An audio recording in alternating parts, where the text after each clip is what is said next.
DJI has just released the new firmware update for Osmo Action 6 and added the features that actually nobody was asking about: live photos. And in today's episode, I will show you the pros and cons. Does it make sense to use this feature on the Action camera? And who actually was asking about it? So stay tuned, lots of interesting is coming. Live photos is not a new feature. It was firstly introduced on iPhone 6, and it totally makes sense because of more and more digital content people were viewing on mobile phones, on iPhones especially. So the idea of having live photos was to introduce also different features into live photos that allowed you to modify this live photo into other type of content. Viewing of live photos on iPhone has 5 different modes. The first mode is bounce, that allows you to watch this live photo till the end and then back to the beginning.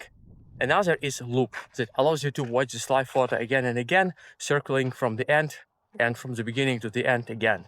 Then my favorite one, it's a long exposure. Actually the best feature perhaps on the live photos, when you can capture the moment and then the entire scene is smoothed out.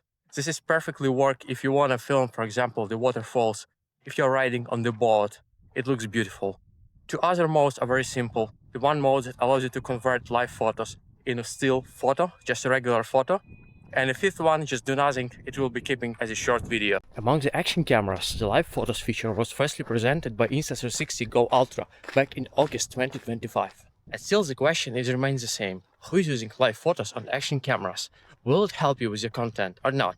So let's see how it works. So first of all, you need to get the new firmware update on the DJI Osmo Action 6. Once the new update in and you switch to the photo mode, you will see the new icon indicating the live photo. When it is gray and crossed, it means the live photo is off. When you tap on it and you enable the live photos, the icon will change to the yellow one. It means the mode of the live photo is on.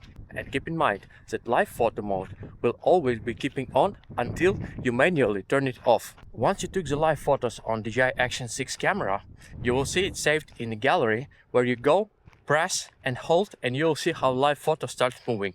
Pretty much the same like we have experienced on iPhone or other mobile phones. But what else can it do? And actually how to see the whole capability of the live photos. First of all, you need to export this live photo to your mobile phone. In this case, you need to go to DJI Mimo, tap on the photo and actually export it. It will appear in your photo gallery. On the iPhone, it will be automatically indicated as a live photo. In this context, it means that for this live photo will be available all 5 modes that I mentioned earlier today: the bounce, the loop, the long exposure, the still photo, and just a regular live photo as a short video. If you will try to preview live photos on your laptop, it's not gonna work. If you connect the camera by USB port to your laptop, the live photos will be recognized as regular MP4 files, where also your sound will be recorded for the short 2-3 seconds videos. The most interesting question: why DJI decided to implement this feature? Are they trying to catch up with Insta360 and implement more features like Insta360 does? Or who was asking for this feature? I would rather expect and prefer if DJI adds a new video mode called time shift, the same as Insta360 has.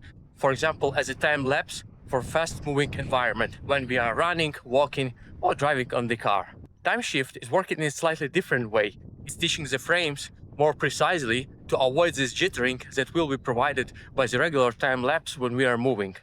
We as the users of DJI Action 6 would prefer if DJI would fix better the sun flares that appear on Osmo Action 6 much more than on Action 5 Pro, for example. Right now we have the sun appearing over there, and as I'm moving you see the sun flares appearing under different angles. Another very annoying issue that I found with DJI Action 6 is the fogging of the lens when filming in higher than 30 FPS.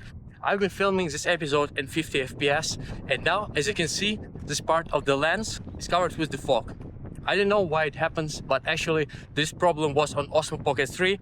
I remember once event that I couldn't film with Osmo Pocket 3, and it seems like that now it happens to Action 6. So far Action 5 Pro still has better performance capability. From the user perspective, I would prefer if DJI works on improving the camera itself, making it more actionable, adding more features that more dedicated for the action, rather than adding features that actually should be integrated with the mobile phones and only available to preview on the mobile phones. As for me, this live photo feature is completely useless. But let me know in the comments, guys, what do you think? Are you gonna use it or not? I hope this episode was helpful for you. If you did, just don't forget to hit the like and subscribe. And I'll see you on the next one very soon. Cheers. Bye.